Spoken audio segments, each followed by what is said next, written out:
नमस्कार, crime petrol देख रहे हैं आप और मैं आकाश देशवाल। अगले साल 30 जून तक रिटायर होने जा रहे अफसरों और कर्मचारियों की लोकसभा चुनाव में ना तो ड्यूटी लगेगी और ना ही उनका तबादला होगा। बाकी प्रशासन, पुलिस और आबकारी के 3 साल से जमे अफसरों और चुनाव ड्यूटी को प्रभावित करने वाले कर्मचारियों का तबादला 31 जनवरी तक करना है। मुख्य सचिव और डीजीपी को तबादले के बाद अपनी रिपोर्ट 31 जनवरी तक आयोग को भेजनी है। संयुक्त मुख्य निर्वाचन अधिकारी प्रताप शाह ने बताया कि चुनाव आयोग से इस संबंध में पत्र प्राप्त हुआ है। इसमें उन सभी अफसरों के बारे में विस्तार से जानकारी दी गई है जो चुनाव के मद्देनजर ट्रांसफर किए जाने हैं। उन्होंने बताया कि किसी विभाग के निदेशालय में तैनात अधिकारी, कर्मचारी इसके दायरे में नहीं आएंगे। डॉक्टर, इंजीनियर, शिक्षक, प्राचार्य आदि भी अब क्योंकि चुनाव से सीधे नहीं जुड़ते हैं, इसलिए वे भी तबादले के दायरे में नहीं हैं।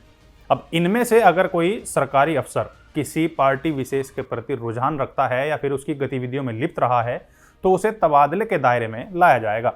इसी प्रकार चुनाव ड्यूटी में बतौर सेक्टर ऑफिसर या जोनल मजिस्ट्रेट में लगे अफसरों भी तबादले की जद में नहीं आएंगे। अगर किसी अफसर पर पूर्व के किसी चुनाव में किसी आरोप में केस लंबित है तो उसे चुनाव की ड्यूटी में नहीं लगाया जाएगा। आयोग के मुताबिक अगर किसी अफसर या कर्मचारी के रिटायरमेंट में 30 जून की कट ऑफ तिथि के हिसाब से 6 महीने या इससे कम समय बचा है तो वह भी चुनाव में ड्यूटी नहीं कर पाएगा और ना ही उसका तबादला होगा। अब यहाँ तक कि अगर किसी अफसर को हटाने में आयोग को परेशानी होती है, वहीं 3 साल के नियम में भी अगर किसी जिले में किसी अफसर को किसी कारण हटाने में परेशानी होती है तो सरकार को इसकी जानकारी मुख्य निर्वाचन अधिकारी के माध्यम से चुनाव आयोग को भेजनी होगी। इसके बाद आयोग के निर्देशों का पालन करना होगा। अब ये वे अधिकारी हैं जिन पर यह नियम लागू होगा। जिले के अधिकारी जैसे जिला निर्वाचन अधिकारी, उप जिला निर्वाचन अधिकारी, returning officer, assistant returning officer, ADM, SDM, deputy collector, joint magistrate, tehsildar, BDO आदि।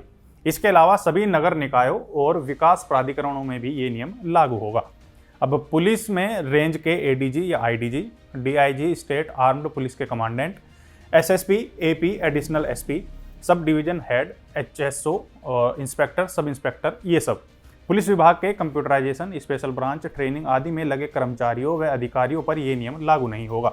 आयोग ने यह भी साफ किया है कि कोई भी दरोगा अपने गृह जिले में तैनात नहीं किया जा सकता।